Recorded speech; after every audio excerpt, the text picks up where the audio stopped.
Question 2. Find the points on the sphere S which are the closest and furthest from the point 3, 1, minus 1.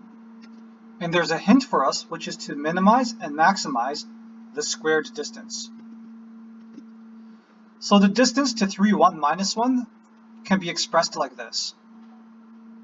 And then we could take that distance function and square it to look like this, which is the function f. So what's important for us to notice is that the points on S which minimize and maximize D are the same points which minimize and maximize F. So in other words, we're interested in minimizing and maximizing F because it is an easier function to work with. So to do that, we will use Lagrange multipliers. So let G be equal to x squared plus y squared plus z squared minus 4. Then, by Lagrange, the gradient of f is equal to a scalar times the gradient of g for some scalar lambda. So then the partial with respects to x is like this, the partial with respects to y is like this, and the partial with respects to z is this for f. And then for g, it's going to look like this. 2x, 2y, and 2z. And obviously I have to scale by lambda.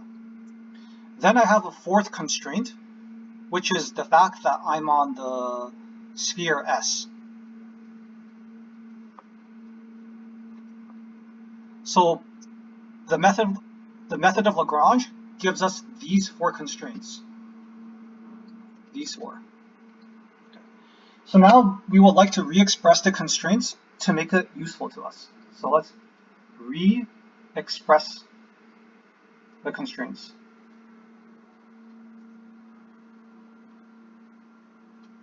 So for example, the first constraint will be 2x minus 6, which is equal to 2 lambda times x.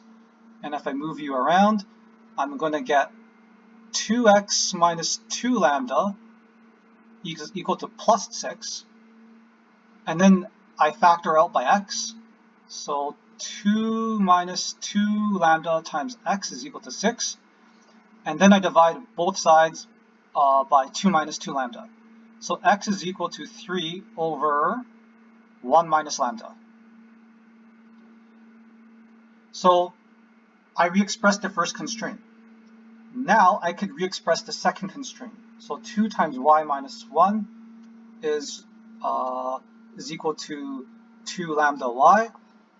And I do the same re-expression. Eventually I will get y is equal to 3 over, not 3, that doesn't make sense. It should be 1. Yeah, it should be 1 over 1 minus lambda, just by doing the same steps. And for z, 2 times z plus 1 is equal to 2 lambda z. Again, I just re-express it, and I will get z is equal to negative 1 minus lambda. And we make a quick note that lambda cannot be equal to 1 for obvious reasons.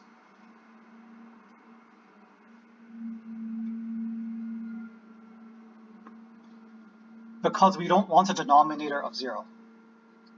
So now we have this information about x, y, and z, and we also know that x squared plus y squared plus z squared is equal to 4.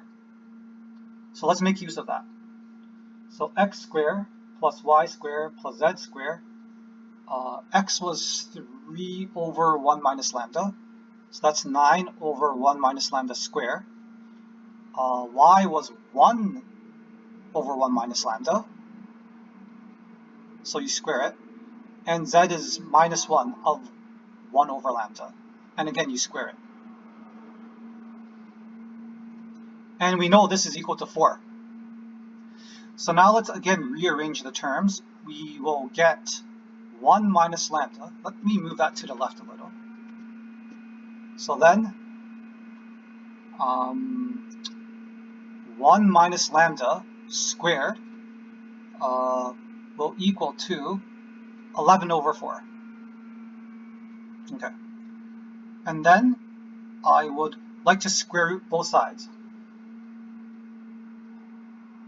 So that's 1 minus lambda is equal to square root 11 over 2, plus or minus.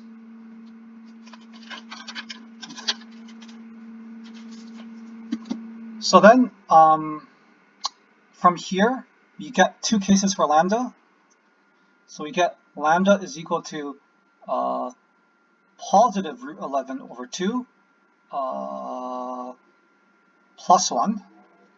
And we get another case, lambda is equal to the negative of it plus 1. So case 1 is when lambda is equal to square root 11 over 2 plus 1.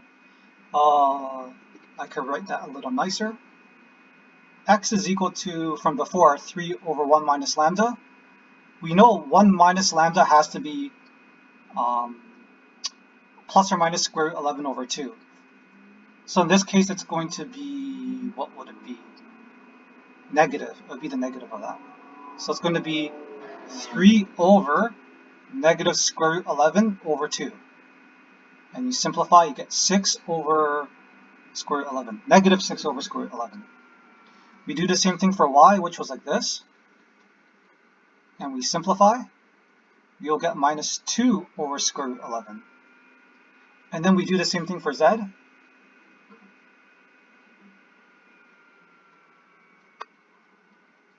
And we simplify, we get this. So then we have this candidate.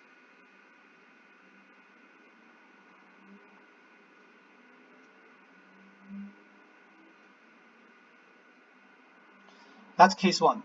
Case 2 is when lambda is equal to negative root 11 over 2, and then we do a plus 1.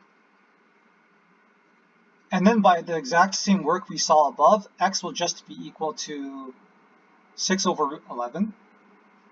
Y would be equal to dot dot dot 2 over root 11.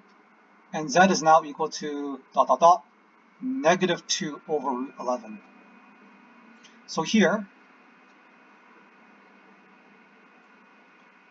we have 6 over root 11, 2 over root 11, and then negative 2 over root 11. So we recall what our goal was. Our goal was we want to find the points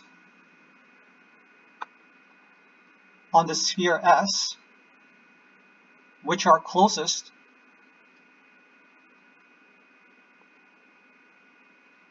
and furthest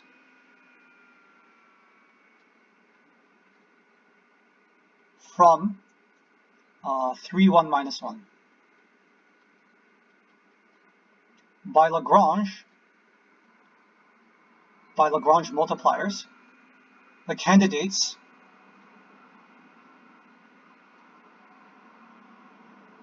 are, the only candidates are this, which came from case 1, and this. This one comes from case 2.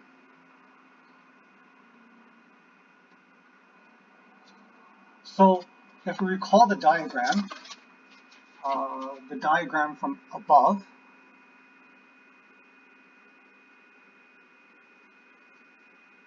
our point 3, 1, minus 1 is here. So obviously the positive, negative one is the closest, and the negative, positive one is the furthest. That's just by looking at the diagram, because we only have 2 possible candidates. So therefore, so the negative, sorry, I'll do the positive one first. So the positive positive, negative is the closest point.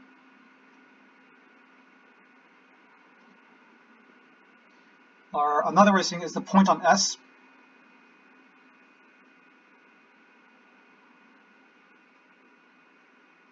which is closest to 3, 1, minus 1, and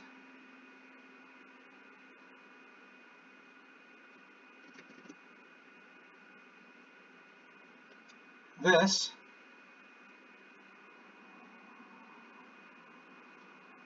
is the point on S which is furthest from 3, 1, minus 1. And that's it for question 2.